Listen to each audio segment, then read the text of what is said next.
Donc il y a le fait de décider, on se dit ah pourquoi pas, comme une espèce de défi un peu ridicule, finalement assez narcissique.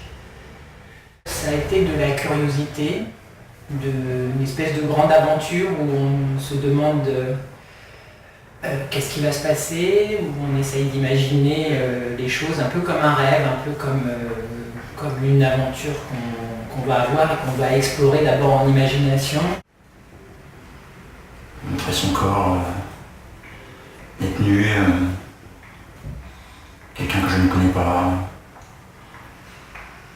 rendre service au photographe, mais aussi me rendre service à moi, me décomplexer, une sorte de fierté.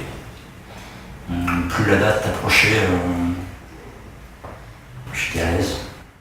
Un sentiment d'appréhension qui est monté tout le vendredi jusqu'au soir même où j'ai pu dire que j'hésitais à faire cette performance, une forme de peur, une forme de crainte.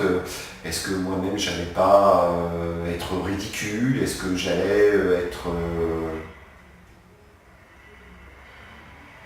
apte? Est-ce que j'allais être correct? Est-ce que j'avais quelque chose d'intéressant à donner? Jamais j'ai eu de sentiment de penser à quelque chose de sexuel. C'était vraiment pour moi un travail plastique, plaisant, et parce que j'aime bien mon corps aussi, donc j'étais contente de pouvoir le mettre en valeur et j'étais contente de pouvoir offrir ça. Quelque chose de très fort et de très beau à la fois. Il faisait froid, mais il y a une mise à nu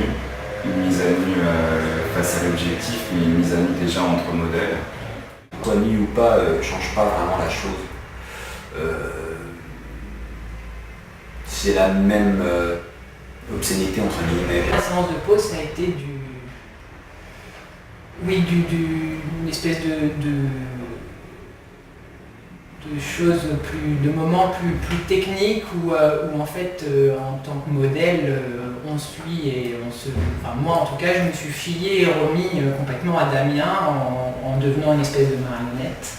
Le travail de Damien est finalement a un fil rouge et un fil conducteur, et j'allais dire que quel que soit le modèle, finalement c'est le travail qui prime et pas tellement le modèle. C'est l'œil, c'est le rendu qui est finalement plus important que le modèle. C'est la ligne, c'est la courbe, c'est la colorisation, c'est l'exposition du modèle et non pas de la personne en tant que telle. Après, on devient un spectateur de sa propre image, alors ça c'est encore plus drôle, parce qu'évidemment,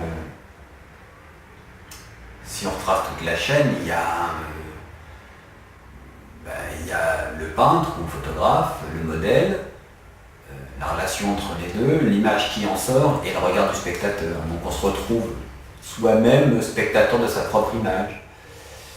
Et bon, là bien souvent on s'aperçoit que le narcissisme qui avait été le moteur et la pulsion,